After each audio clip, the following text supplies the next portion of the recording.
What if you could deepen your connections in just 5 minutes a day? Not with like big grand gestures or endless processing conversations, just simple, practical moments that actually fit into your real life. Today, I want to share with you a little bit from the connection pillar of my Beyond Monogamy 4 CNM method that I use with my clients, and share how little tiny practices create the intimacy that we're literally all craving. Hey, I'm Alicia Payne, your relationship coach, and welcome back to Nope, We're Not Monogamous. So, connection. This is a thing we all want, right? Like, we want to feel connected to our partners, feel connected to other people in our life. And yet, for some reason, it's the first thing that gets shuffled to the bottom in our life chaos. I see this pattern all the time in my coaching practice with my clients. They come to me and they're feeling really disconnected from their partners that they genuinely love. And they're like, ships passing in the night. Right? Like, we're sharing space, but we're not sharing presence. And the interesting thing about that is when I ask people how much dedicated connection time they're actually creating, a lot of times they look at me kind of blankly, like, we live together. We're together all the time. We're around each other constantly. But what I want to remind you is that proximity isn't connection, right? Like being in the same room while you're scrolling on separate phones isn't connecting.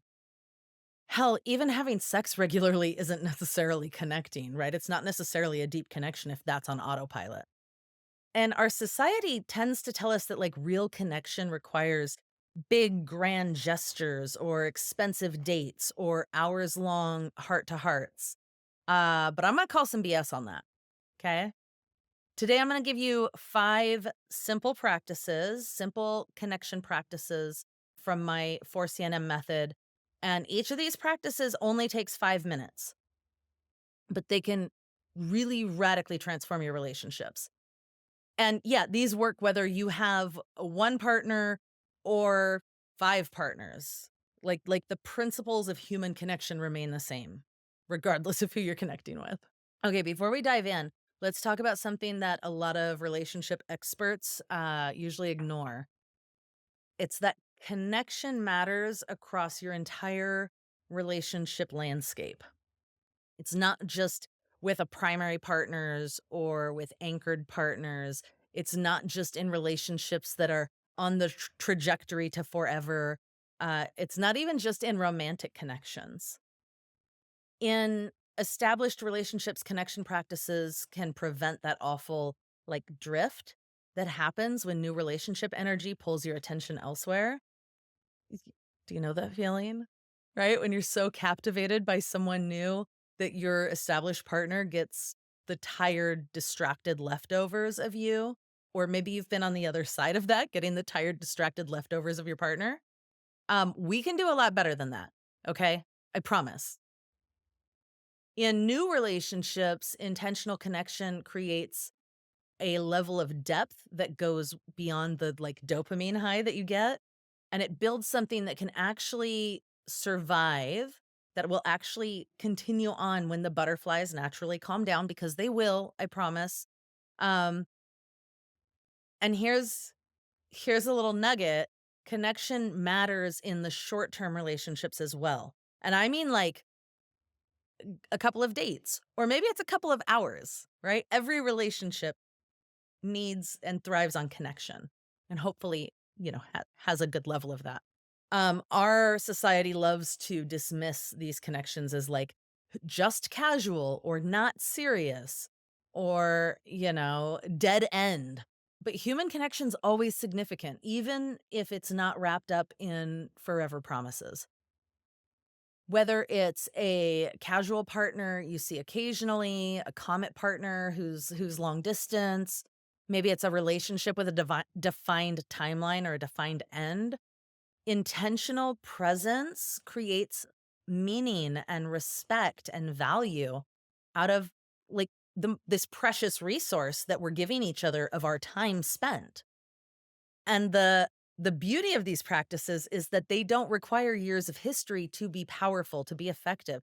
They really just create human to human presence which is valuable in every relationship context. So here's what we're going to cover today. First, we're going to talk about mindful presence and why it matters more than time quantity. Okay. Second, I'm going to teach you a mirrored breathing practice that synchronizes your nerving system. Nope. Second, I'll teach you a mirrored breathing practice that synchronizes your nervous systems in just a few moments. Third, we'll explore intentional touch as a connection tool beyond sexual contexts. Touch matters outside of that. And fourth, I'm going to share my framework for 5-minute check-ins that prevent that disconnect. And then finally, we're going to discuss the practice of like micro appreciations and how they can build some resilience into your connection. All right, let's go. So the first practice is so simple, it's easy to dismiss. It's mindful presence. Alicia, what the heck is mindful presence? Oh. So here's what it looks like. 5 minutes of completely undivided attention. Phone down, not just down, but away. TV off, no multitasking. Just you, your partner, and your full presence. And I can hear some of you thinking, that's it? That's the big secret? This is what you're going to give us? All right.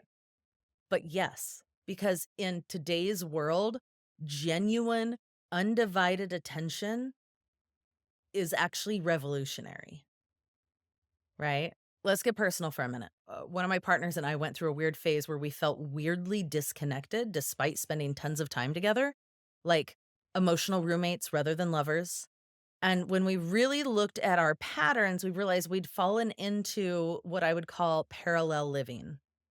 We were physically together, but mentally elsewhere. And so we started this 5-minute presence practice. Each evening, we'd set a timer and just be together. Sometimes we were talking, sometimes we weren't. The only rule here was full presence. And the first few times it felt really awkward, even a little uncomfortable. And, we tend to get so used to the buffer of devices or activities or kids or chores or responsibilities or work or our hobbies, right? Like there's so many things that distract us that just being together with nothing going on can feel really weird, but also really intimate. So by the end of the first week, something started to shift, right? That feeling of connection was returning. And this practice is particularly powerful if you're juggling multiple relationships. 5 minutes of true mindful presence with each partner, whether it's your nesting partner of a decade or someone you've been seeing for a month, this ensures that nobody gets the distracted, half listening, kind of tuned out version of you. I mean, think about it. Like, how often do you give your complete, undivided attention to the people in your life? No agenda, no multitasking, no clock watching, no hurrying. Just like, I'm here with you. For most of us, the answer is almost never. And that's exactly why this practice feels so profound when you actually do it. And that's the thing about practices, guys. They take practice. You have to do them. Okay, so here's how you're going to implement this. You're going to set a time. You're going to attach it to something you already do daily, like after dinner or before bed or with morning coffee, right? Remove the distractions, put the phones in another room, not just face down. Make eye contact. This activates the bonding centers in your brain. And begin with just 5 minutes and set a timer because it can feel really long and other times it feels like it wasn't enough time, right? But set a timer so you can really, one, you're not thinking, you don't have to worry about how much time has passed. You aren't preoccupied with that. You can be really present. And two, then you know how much time has passed. And it's a lot better to succeed at 5 minutes than to fail at like 30 minutes, right? All right, the second practice. The second practice works directly with your nervous system, and this is a mirrored breathing practice. And I find this one really fascinating because it's based on solid neuroscience, but it feels almost magical, right? I love things that, like, we know work, but it feels really woo woo and like you're just hacking your brain. When two people sync up their breathing, their nervous system starts to train to each other. It starts to their nervous system starts to sync up. Your heart rates align, your brain waves synchronize, your energy's in alignment. It creates this physiological connection that translates into emotional closeness. So here's how it works. You're going to sit facing your partner, either touching or not, whatever feels comfortable for you, and you're going to make soft eye contact. So this isn't a staring contest. You don't have to worry about keeping your eyes open. You can blink. This is just a gentle connection. Right? You're just going to start noticing your partner's breathing rhythm, the pace that they're breathing in and out.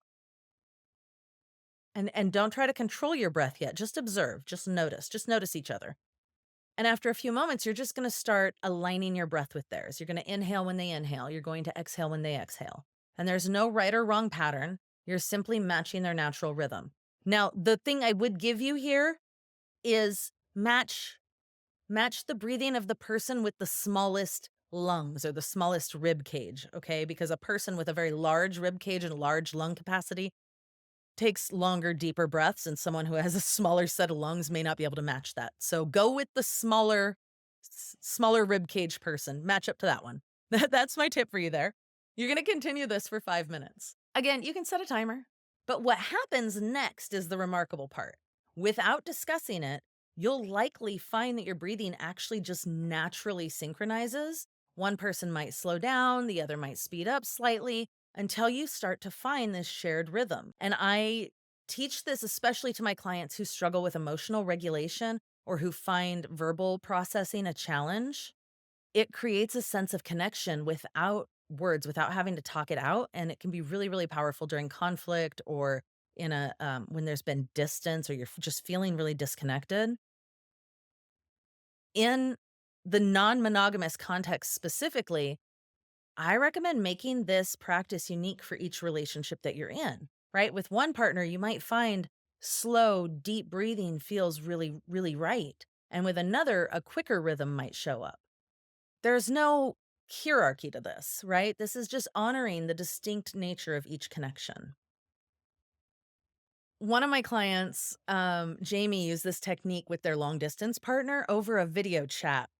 They were feeling really disconnected. The communication felt strained. It felt like, I don't really know what's going on here. And so they spent 5 minutes just breathing together before digging into a difficult conversation. And the result of that was that this conversation that would have been like tense or defensive became curious and open. They felt like they were connected despite having this thing going on that was uncomfortable. This is also really a good practice for reconnecting after you've had some time apart, whether that's like after a work day or after seeing other partners. It or a vacation or something, right? It brings you back into a shared space really quickly and effectively. So the third practice focuses on something so fundamental that we often kind of overlook it, and it's intentional touch. We are wired for touch. Human beings need touch. We need people.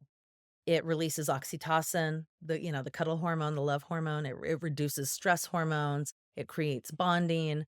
And yet a lot of relationships fall into touch patterns that a lot of relationships fall into touch patterns that are either purely functional, so like, the quick goodbye kiss or the hug, the obligatory hug, purely sexual, like touch is only foreplay. Um, I hear a lot of people say, Every time my partner touches me, it's because I know that they want sex rather than just because they want to touch me." Or it's just non-existent at all. You're just in a touch desert. You're touch starved. Intentional touch as a connection practice means touching full awareness, with full awareness of the purpose, this purpose of connection, and it's not a means to an end. So here's a simple 5-minute practice for intentional touch. What I'll invite you to do is sit comfortably with your partner. One person offers their hand or their arm or their shoulder, their foot, their leg, whatever feels comfortable. and the other person touches this area with complete presence. So you're like noticing the texture, you're noticing the temperature, the sensations, and you want to keep this touch actually non-sexual. This isn't about arousal, but this is about connection. You want to focus entirely on the sensation of touching and being touched. You want to put the part of your brain that's listening to me talk, have that go down into your hand and just really check in like, what is the sensation? What do I feel on my fingertips? What is my hand doing? What does it feel like? Right. And then after a few minutes, you're going to switch roles. You can even set a timer for this one. Okay. What makes this powerful is how intentional it is. You're not touching while you're talking about grocery lists or as a prelude to sex. You're touching for the sake of connection itself. You're touching for the sake of connection itself. And when you're practicing this with multiple relationships, you'll probably notice that each connection has its own touch language. One partner might respond deeply to gentle fingertip touch, light tickles or light strokes, and maybe another partner really connects through firm grounding contact. And these differences they don't make one relationship better and another relationship worse. They aren't for about better or worse. These are really beautiful expressions of the unique connection that you share with each person. I've seen this practice transform relationships where physical intimacy has become either routine or loaded. It creates this bridge back to sensation and presence. It creates deep connection. It reminds you that your partner's body isn't just familiar territory. It's still a really miraculous place to be. It's still a really beautiful thing to behold, to be present with, to be a part of, to be invited into. And when you really pay attention to it, you get to find all of the subtle yumminess. Okay, the fourth practice. This is simple but profound communication framework. I feel like a lot of the things I say, I'm like, it's simple but not easy, right? So this is a 5-minute check-in. A lot of us default to one of two extremes in relationships.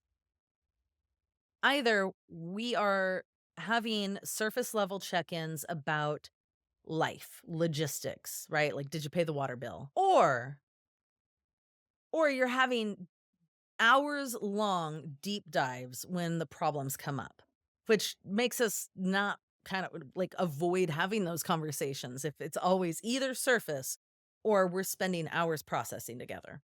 So, this 5-minute check in helps create this middle ground. You have regular, meaningful connection, it prevents disconnection. And it really teaches your nervous system, like, oh, okay, it's safe. It's safe to share what's going on. For me, it's safe to hear what's happening for my partner. So here's the framework that I teach to my clients. First, you're going to share a high and a low from your day, not just the events, but how you felt about them. Okay. So I might say, for me today, it's been a wild one. The high is actually recording this podcast. I feel really blessed. I feel really grateful that I get to share this with people, that I get to help people have better connections, have better relationships, have better sex, right? Like, I feel really grateful for that. And I appreciate you so much. My low today was finding out that I need a new car because the motor blew on my car. And that's a little bit stressful. Actually, I feel very stressed by that. So those are my highs and lows today. So, second, you're going to name something that you are looking forward to. Like, I am looking forward to getting a new car. I'm really excited about that. Third, you want to express a need or a desire.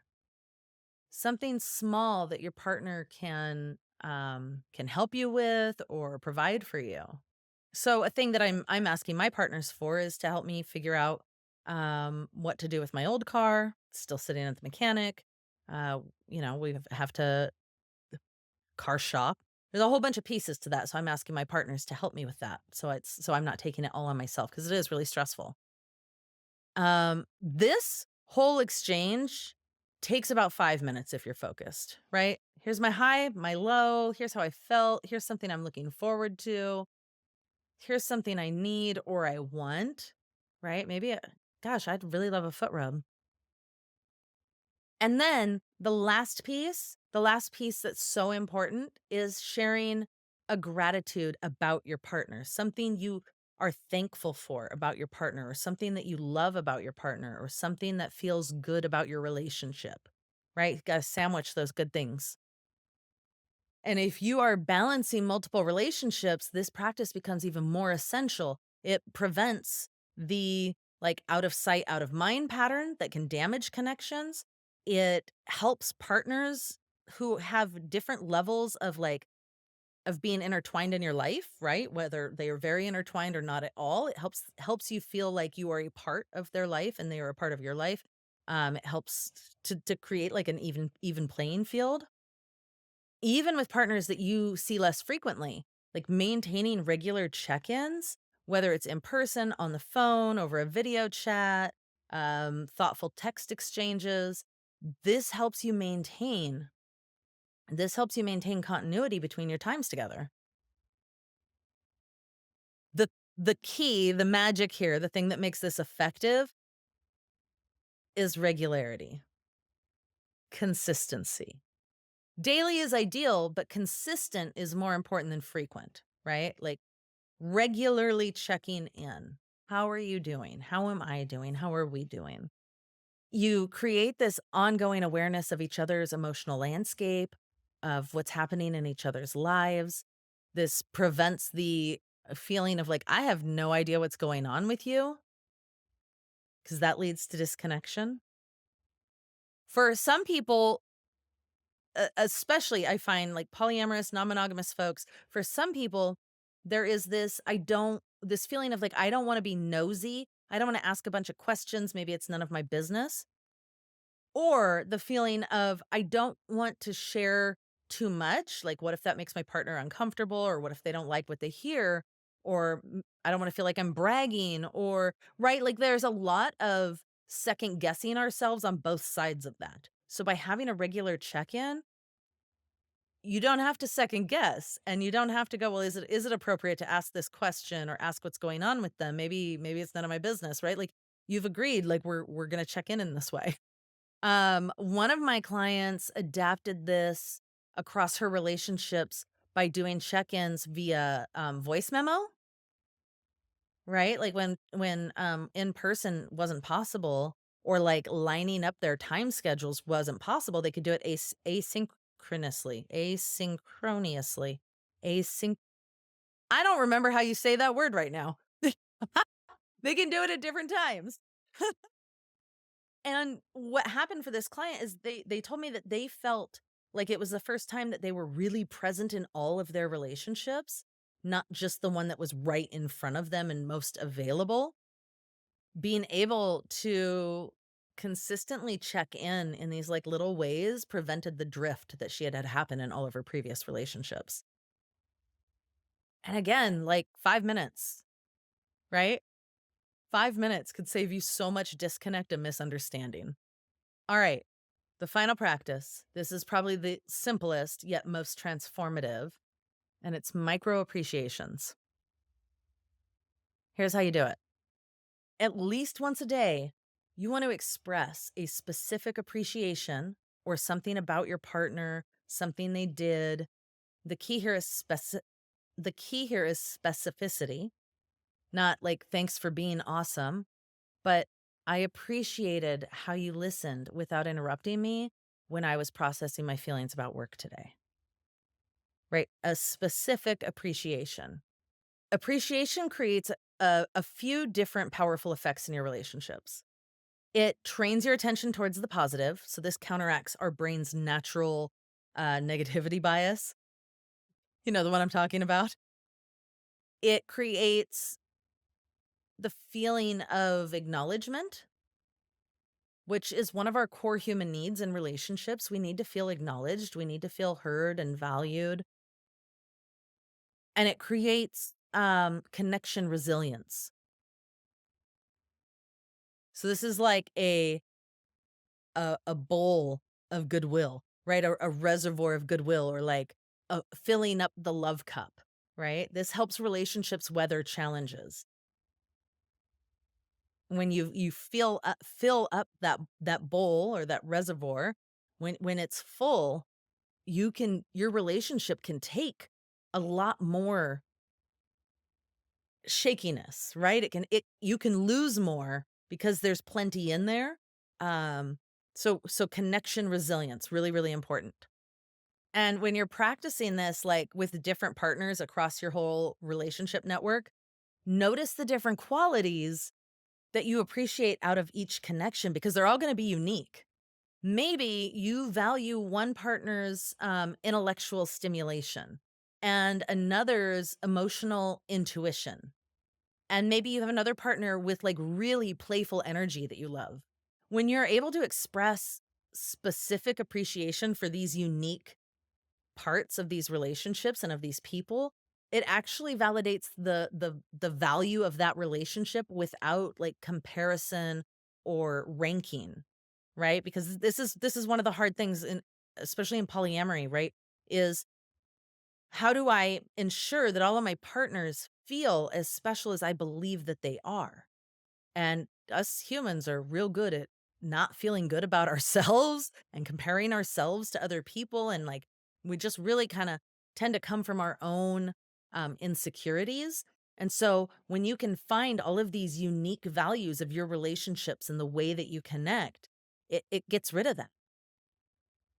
I had a client, we'll call him Morgan. He struggled with like chronic dissatisfaction in his relationships. Okay. Like he just was just not happy. Like, and he just kept getting more relationships, hoping that one of them would be the happy one. Um, so we actually implemented this daily appreciation practice.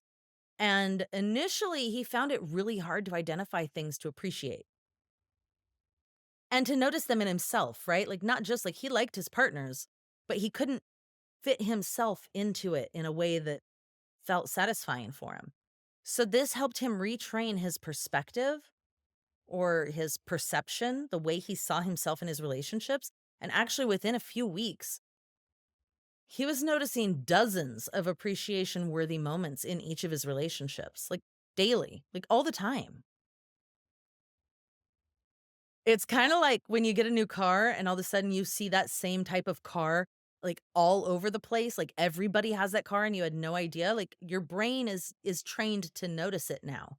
Same thing with this, the practicing these micro appreciations. You'll start to notice them more and more and more. And the 5-minute aspect of this practice isn't just expressing appreciation, but taking the time to hear or receive your partner's appreciation of you. When your partner expresses appreciation, you please resist the urge to deflect. Okay? Resist the urge to minimize it. Just take a breath, let it in, hear what they're saying, and say thank you. That's it. Just say thank you. Don't go, oh no, that wasn't me, that's you. Or I don't know. This is no big deal. Right? Thank you.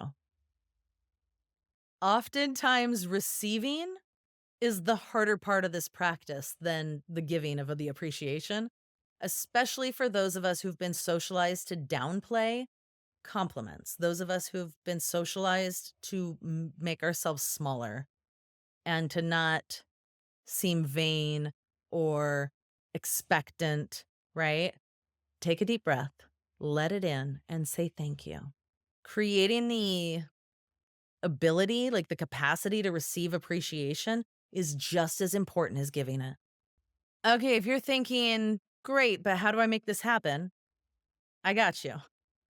Here's my advice: start with one practice. Choose the one that resonated the most with you, and then master that one before you add in any others. You can attach it to an existing habit because this will create a stronger like a natural trigger for your new connection practice. Make it visible.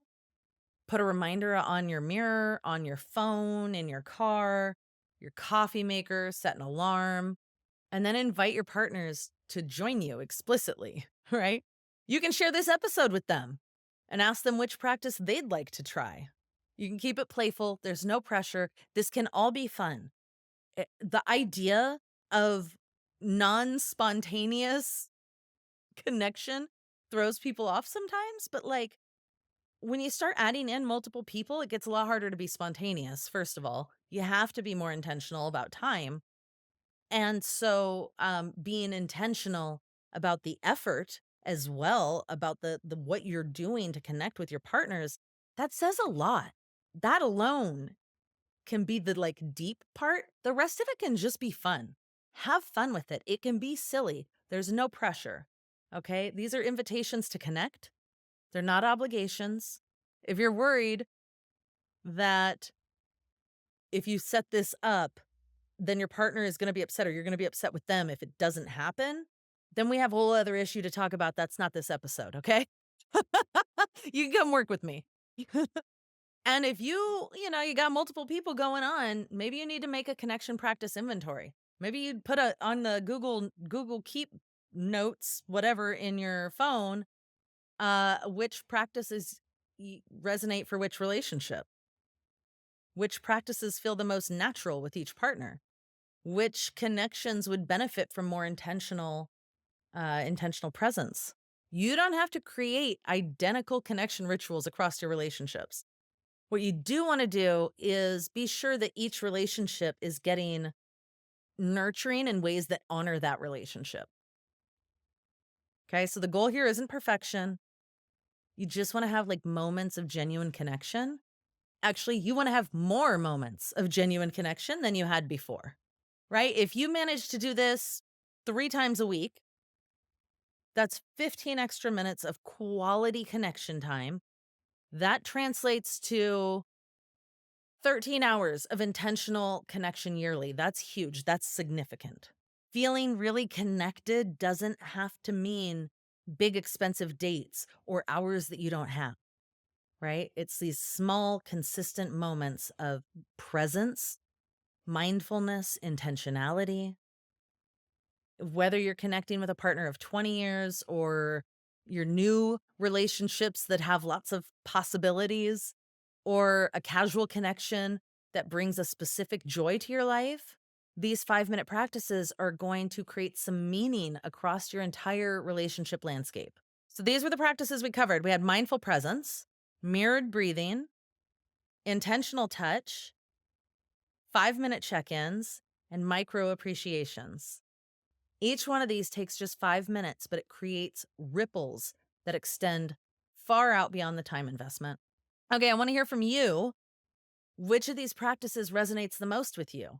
Or do you have your own 5-minute connection ritual that works really well for you and for your relationships? Leave a comment on the episode or connect with me on socials. If you found value in this, do me a really quick favor. Hit subscribe so you never miss an episode. And take 30 seconds to connect with me, please. Leave a review or a comment. Let other people know about, nope, we're not monogamous. When you leave reviews, it helps people discover these conversations and it helps build our communities of folks who are also doing relationships outside the box. And if you are really wanting support in transforming your relationships, my Beyond Monogamy program gives you a lot of practical tools for every pillar of relationship success, including connection. You can go to my website, aliciapayne.com. Now, I'm going to go record just the tip, the sexy version of this connection pillar for my Patreon subscribers at patreon.com/notmonogamous. Sometimes that's a mouthful. I'm about to give them the sexy versions of these connection tips. If you want it, head over to Patreon. You can support us. Bye.